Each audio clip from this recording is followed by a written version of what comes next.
Hello and welcome friends. In this tutorial we will try to look at installing the VMware Fusion and how to install a guest OS. The steps between VMware Fusion and VMware Workstation will almost remain the same. The only difference being VMware Fusion is for Mac. VMware Workstation cannot work on Mac and vice versa. VMware Fusion will not work on Windows. So if you are on Mac and you need to have a Linux or a Windows virtual machine, you need to install VMware Fusion. VMware Fusion is a DMG file created for the Mac by VMware. The current version as of this video recording is 11.5 and there are two versions in 11.5. One is called as VMware Fusion and one is called as VMware Fusion Pro. You can download from here. Just click on the download link and you should be able to download the file, DMG file, either of them, either Pro or non-Pro. And on double click you can go ahead and install, but there would be a trial period.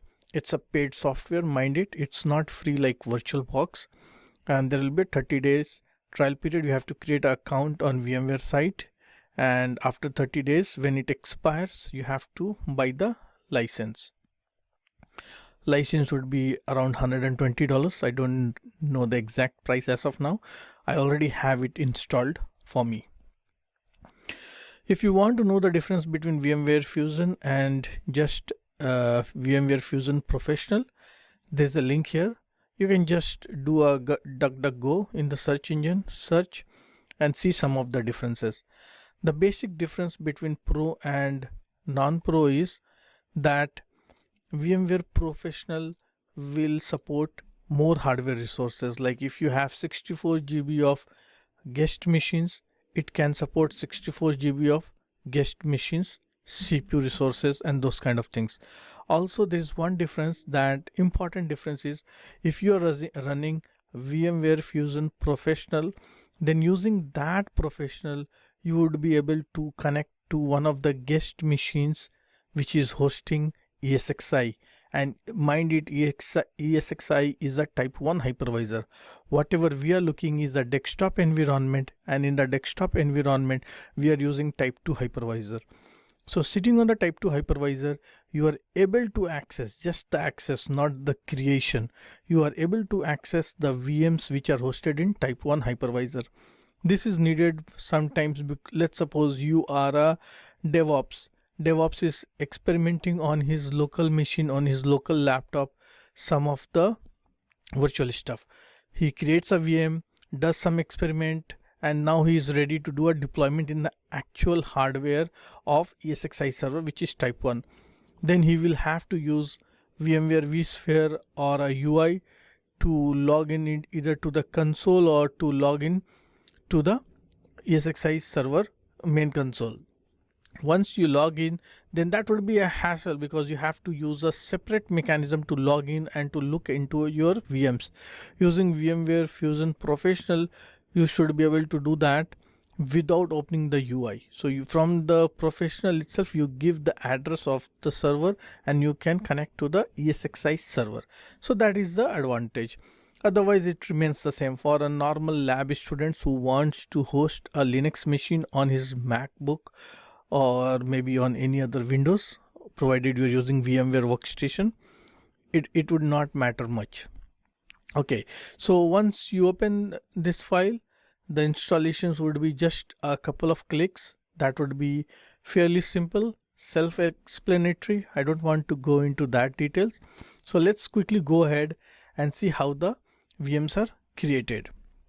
Mind it, the steps given for VMware Fusion is almost the same as given in VirtualBox. However, some of you might just directly jump to VMware Fusion or VirtualBox, so I'd like to cover the same steps for VMware Fusion as well, so that the course for VMware Fusion is complete in itself and you don't have to refer to VirtualBox. Even though if you refer to different technologies like VirtualBox, VMware Fusion and maybe ESXi, you will have more understanding and hands on the virtualization. So let's quickly go and create some VMs. So I already have it installed, so I will not go ahead and do a installations once again, because it really is just a click. So once you open the UI, it will look something like this. And you also need to have handy your operating system ISO downloaded. I already have the ISO downloaded, and if you want to download, you can just go to your search engine and search for Ubuntu. So you can say Ubuntu download, and you can choose one of the latest version of Ubuntu, which is 20.04. Click on download and save the ISO somewhere. Once you're done, come back to the screen and you will have several options. You may not need all the options, but the important one is create a virtual machine and migrate your PC. Like if you have a machine with everything being installed, and if you want to convert that physical device into a virtual machine, you can use some of the features, but we will be covering here the create a virtual machine. And this is a create a virtual machine on a remote server. You have somewhere else like ESXi running or some other VMware running, VMware Fusion running, you can use this. So let's stick to this part for our lab exercise. I'll say continue. Now here I will choose my guest operating system. These are the list for the guest operating system. So this is my Mac, and in the Mac I want to install the guest operating system. So guest operating system, I will choose Linux because we are doing mostly a Linux lab. However, if you want to use Windows, you can use a Windows ISO and do that. And within the Linux, it's important that you select the right options. And when I say important, you may select something wrong, like not wrong, something which is far off from the real scenario, like SUSE for Ubuntu, but you might not have the right kind of VMware tools. And VMware tools helps in some of the things like shared clipboard, shared drives, and things like that. So let's go ahead and choose Ubuntu 65, because nowadays all the Ubuntus are 64-bit. For Ubuntu, it's better to choose Legacy BIOS, and for Windows also I choose Legacy BIOS, but for Windows you can choose UEFI. So Unified Extensible Firmware Interface is the new type of BIOS. It's not a BIOS, it's a set of APIs which is equivalent to BIOS, but not all operating system supports it, and some operating system supports both of them.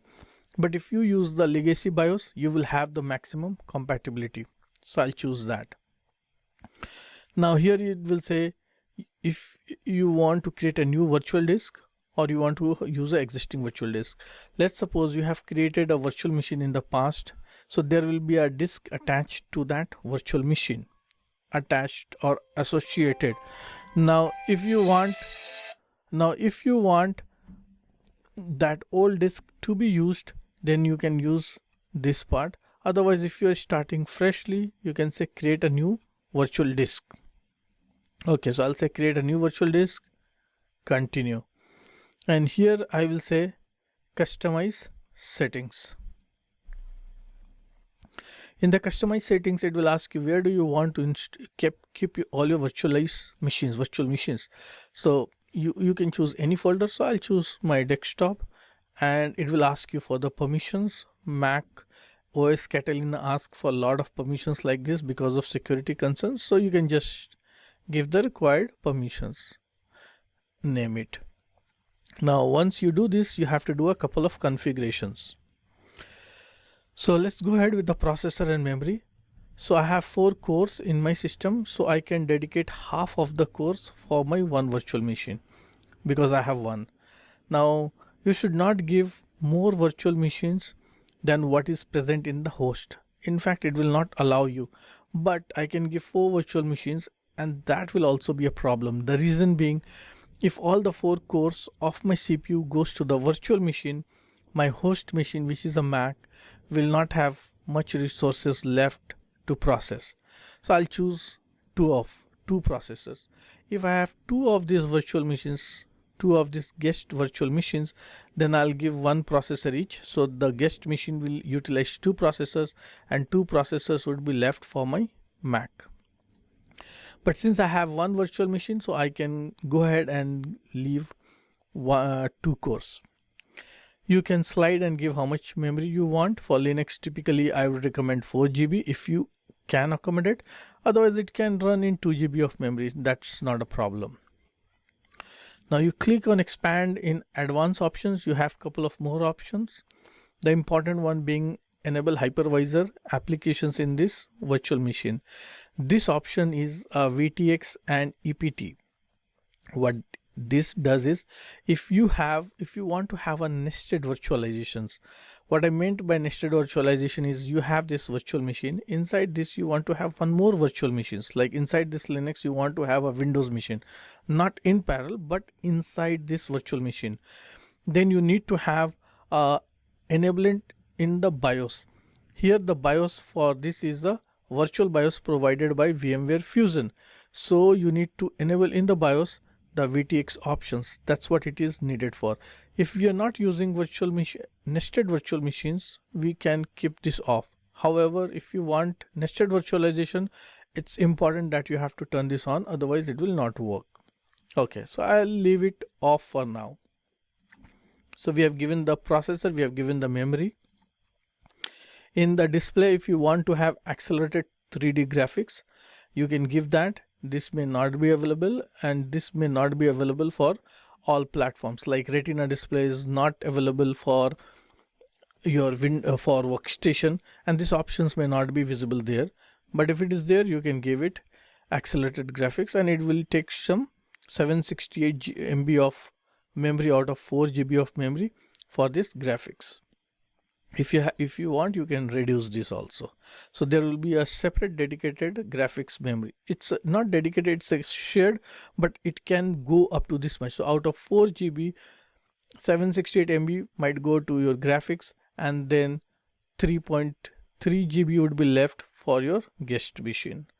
But it depends upon the usage. If this guy uses just 64 GB or 64 MB or 100 MB, then you can still use 3.9 GB of memory for your guest machine. That's what this option is. So now we will go ahead and create a virtual disk.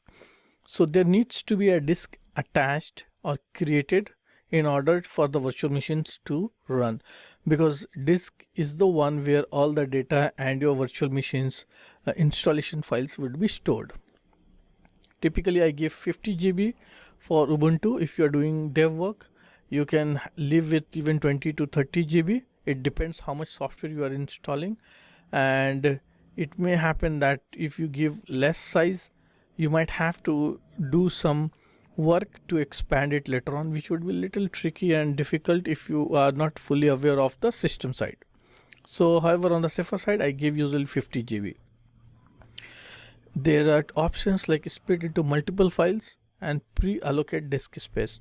What does pre-allocate disk space does is, if you give 50 GB of memory, then 50 GB of disk size, then 50 GB of disk would be immediately taken off from your available space. Whatever is available, 50 GB would be gone. So once I give pre-allocate disk, this would be left with 250 GB only, not 300 GB.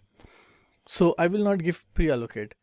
So if you don't give pre-allocate, and if you give 50 GB, what it means is, if the virtual machine is using just 10 GB, it will just utilize 10 GB from the host disk. It will not use more than that. If you give fixed space, pre-allocate, that would be like a fixed disk, then it will right away take away from your host machine. And split into multiple files. What this options means is that when you do a split, it will store your stuff into multiple files. So right now it will be one file, but if you just do a split, it will store into maybe 10 files of 2 GB each or 20 files of 2 GB each, something like that. So I'll not give a split options because it's easy to manage. The advantage of split into multiple files is there might be some performance boost up, but I felt like it's more of a hassle when you're managing the virtual machines later on. So I'll apply. Then come back to show all.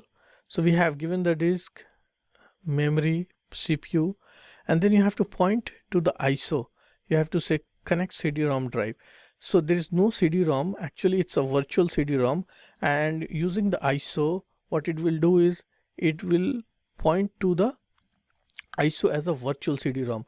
So whatever is the content of the CD-ROM, whatever the content of the ISO is there, you have to physically burn it on the disk on a CD-ROM drive, and then in the physical machine you have to insert it into a CD-ROM drive. Here in the virtual machine you don't have to do that. That's a very good advantage, because CD-ROMs are sometimes cranky, they don't rotate properly, spin properly, and they might be having troubles in reading the data. But with no disk, like no physical parts moving, this is fairly smooth and swift, and you don't have any hiccups in CD-ROM getting stuck during installation process. So it will virtualize the CD-ROM drive, so that's a good option. You can also use a physical CD-ROM drive, but I would recommend this because we already have it and it doesn't require anything extra. Rest of the other stuff we can leave as it is as a default. There are a couple of configurations for the network adapter, but for network adapter I will take it separately. The different types of networks like bridge, NAT or host only, and that would be applicable for both VirtualBox, Oracle's VirtualBox, as well as VMware Fusion and VMware Workstation. So we have given all the options. Now let's go ahead and start our virtual machine. So let's click on start. So you see this looks like a pause menu. Click on this and it will spin up a virtual machine for you.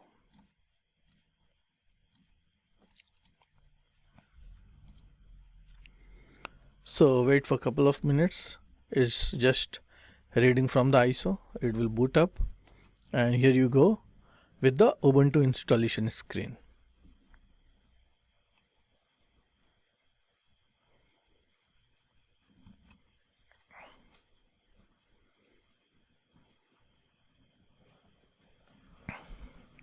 It will do a disk checking, basically checking of the ISO itself.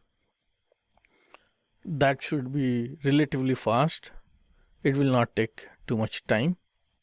So we can live with that, or I can pause it and come back. Okay, so that disk checking has been done and Ubuntu has booted up in the default screen. So now when the Ubuntu has booted up, it has not yet installed. It will ask you whether you want to try Ubuntu or you want to install Ubuntu. In try Ubuntu, it would be like a live disk. You can just run Ubuntu without installing anything onto your hard disk, which means once you reboot, and if you don't save to some external locations or maybe to some other disk, the changes would be lost. If you want to have a persistent installation, you will have to go ahead and install Ubuntu. So I'll go ahead and do this. Then you will have to choose your keyboard layout, which is English for me, default. You can choose appropriately. Continue. And then there is an option called as third party. I will select that. Third party software would choose some of the extra drivers for your network or Ethernet card, or maybe some extra plugins for MP3s, those kind of things. So I'll choose that.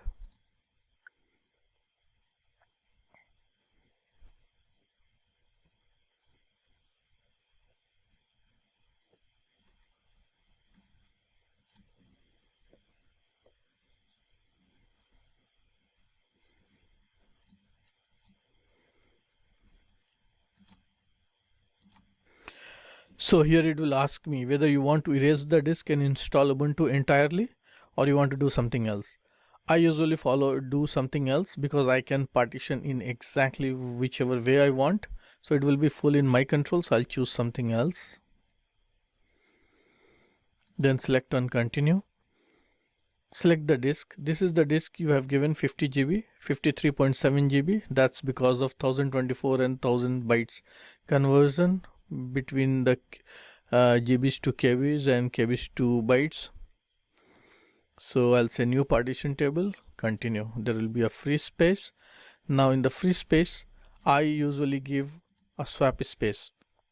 Swap area are those area when your RAM gets filled up, the data from the RAM is swapped out to the swap area, and swap area is on the disk, so that even with the lesser memory you can run larger applications. So I give 8 GB, 8000 MB, 8 GB to swap area, and whatever the remainder is left out, I will give it as my root file system. So by default this much is left out, 45687, 45688. It will align to the boundary, so you don't have to worry about that one extra MB. Then this will be a mount point root. Some people do create a separate boot partition, but I think for desktop environment and dev purpose that's an overkill. A separate boot partition is needed from security perspective. Someone might want to fill up your disk and you don't have anything to boot off or to install new Linux module, those kind of things. So I will use entirely everything under single file system, which means /boot would not be a file system, /boot would be a folder inside my /. Okay, so I'll go ahead and say okay, and then click on install now. Continue, and it will go ahead and install, and I'll come back once the installation is being done. Okay, installation is still going on, and it asks me where for my location so that it can display the right time with respect to time zone. I'll choose the respective area. You can click wherever you want, like Kolkata, India, or you can just name it also. Say continue, then name your virtual machine. I will write it as a test machine, so I'll choose the username and I'll give a password. There is an option called as login automatically. If you give these options and if you boot your virtual machine, it will log into the GUI directly without asking you for this password, which might not be a good option from security perspective, but it depends. If you have a machine which you use entirely and it's not exposed to the network, and if you feel it's a hassle free not to give the password all the time, you can choose that. So I will choose require my password to log in. Then it will do and complete some of the steps. It will again take couple of minutes, and I'll pause the video again.